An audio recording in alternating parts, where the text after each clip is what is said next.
Yeah, sickness, oof. Having revenge from Montezuma.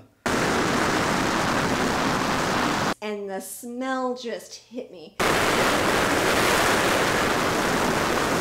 Yeah, he was enjoying the displaying of the cocks.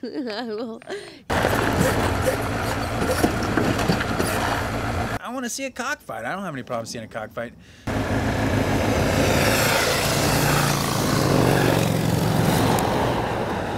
That was our first day leaving Todos Santos. We packed all our stuff up and we got it together fairly early. We were on the road at a pretty good hour, but I woke up with my stomach hurting. And I'm like, oh God, pain. And then nothing sounded good to eat. And I tried to force a little down and was doing okay. And then I just started to get woozy and started to feel tired. That coleslaw and the shrimp tacos that Chris and I ate. I had a bite of his and he ate all of them, and he had a really very explosive effect.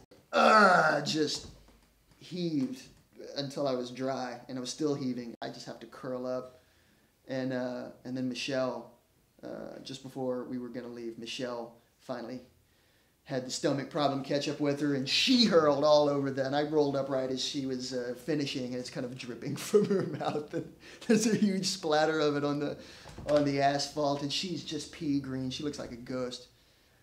Oh, and then Michelle's tire busts a flat again. The one we repaired, the repair busted again, so we were dealing with the tire going flat every 10 miles. Poor Chris is just, you know, he's driving 10 miles and he's got to bust out the tire pumper upper, pump up the tire, ride another 10 miles, bust out the pumper upper, pump up the tire, ride another. We finally get to Ciudad Constitucion, which isn't any place that anyone would particularly pick to stay. You're like, hey, let's stop in Ciudad Constitucion, because it's just, you know, just a place along the way. But that's where we ended up staying. And So we find, serendipity ends up at this tire shop where they've agreed to go ahead and fix the tire, but it's going to be a while. So here I am, I have to wait, but if you look a little to the right, you will be in a completely different world. we go into this backyard, you know, because we got nothing better to do, waiting for this tire to get repaired. There's 100 fighting cocks. There's 100 fucking roosters in cages that are just being bred for cockfighting. Full, huge cocks. Well, hell, I mean, if you really are interested, if you're gonna break out this big, beautiful camera, we'll go ahead and put two roosters together and let them kill each other for you. And they flare up, and they're going at each other and going at each other. A sunflower blossom of feathers around its head, and they would just, like, you know, at the speed of a bird. You know how quick birds are. You know, they're just like at the speed of the bird. They're like waiting for the first move, and then wham! They're clawing at each other, pecking at each other, and it's just feathers are flying. And I was like, oh my God. That is how much you have to get a cock riled up. Get him next to another cock. It's so fascinating, the path of the adventure traveler, how it leads you into just the most interesting corners and nooks and crannies of a country.